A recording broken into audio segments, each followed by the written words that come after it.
નમસ્કાર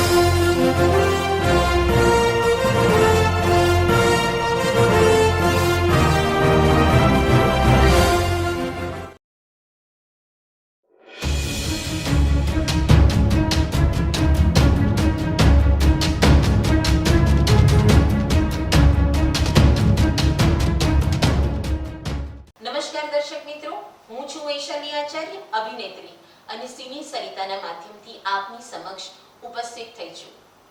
માં એવરત જયવ્રત 1932 થી લઈને ગુજરાતી ફિલ્મોનો ઇતિહાસ રજૂ કરતી સિને સરિતા યુટ્યુબ ચેનલ હવે 1977ની સાલથી રજૂ થયેલી ગુજરાતી ફિલ્મોની માહિતી રજૂ કરી રહી છે.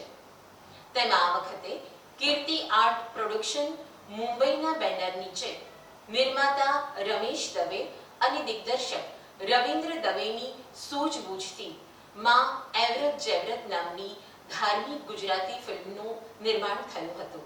આ ફિલ્મનું સંગીત ગૌરાંગ વ્યાસે આપેલું હતું.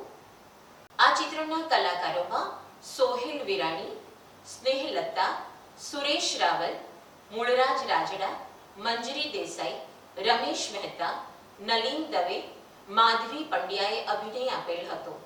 આ ચિત્રની કથાવસ્તુમાં એવરત જયવ્રતનો મહિમા ગાવામાં આવ્યો હતો. આ વ્રત કરનારી સ્ત્રીને માતાજીની અસીમ કૃપા પ્રાપ્ત થાય છે અને આ વ્રત પરણેલી સ્ત્રી જ કરી શકે છે. અષાઢ વદ અમાસને દિવસે આ વ્રત ઉજવવામાં આવે છે. આ ચિત્રમાં નાયિકાની જિંદગીમાં આવતી મુશ્કેલી તથા તેમાંથી વ્રતના ફળ સ્વરૂપે તેના પર થતી માતાજીની અસીમ કૃપાનું સુંદર નિરૂપણ કરવામાં આવ્યું છે. સિને સરિતાના પ્રાયોજક છે Ruku herbal products, gold hair oil અને ડાયમંડ મસાજ ઓઇલ. સવારની લહેજત, ગરમાગરમ ચા અને વ્રજકિશન ભૂમિ અખબાર. વ્રજકિશન ભૂમિ સિને સરિતાના મીડિયા પાર્ટનર. તો દર્શક મિત્રો, આ હતી માં એવરત જયવ્રત ગુજરાતી ફિલ્મની વાત. જય જય ગરવી ગુજરાત. આ છે ગુજરાતી ફિલ્મોનો ઇતિહાસ.